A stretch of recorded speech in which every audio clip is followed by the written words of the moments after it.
Okay, I'm going to try to briefly explain how Ableton Live and the push controller I have here can be used to jam along with other musicians. Okay, so what I've done is I've quickly pre-recorded a track on my guitar here onto this audio track number 4 right there, and that's just to simulate what it would be like to jam with a guitar player.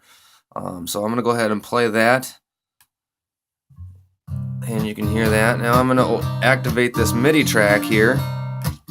This first track, and in this first track what I've done is I've loaded a bass sound onto this track, and I've done is set this bass track to C minor, which is the key that my guitar part is in, so that way in note mode right now all these notes are going to sound good in this key, as you can hear.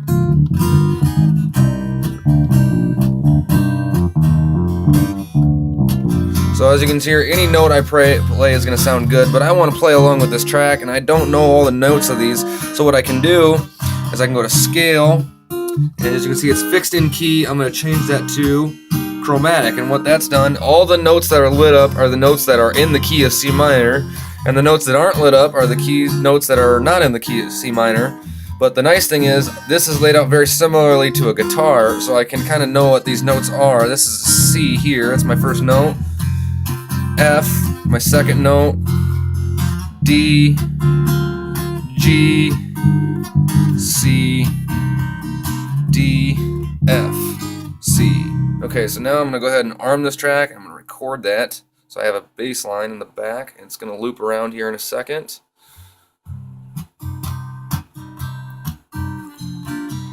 Got a little intro here, and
alright, so now I've got a bass line recorded. I'm going to go ahead and play to save that. And now, as you can see, I've got a MIDI track with the bass line. I got my auto track, and what I'm going to do now is I'm going to go to File, Create, Insert MIDI track.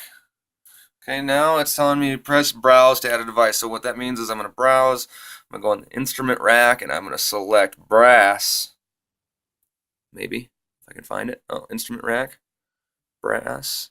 Okay, and now I'm gonna go for, I don't know, let's go with some kind of like maybe a trombone. Here's a trombone section. Let's see what that sounds like. We're gonna load that, and this time I'm gonna go back to my instead of in chromatic, I'm gonna switch back to in key so that every note sounds good. Cool, that's gonna sound cool. Alright, so now I'm gonna play my track, and when that I can kind of just jam along with my trombone, and any note I press on this here is going to sound great in my track, for example. Okay, I'll let my little intro play along, and then here we go. We're going to start jamming into trombone, even though I don't play trombone.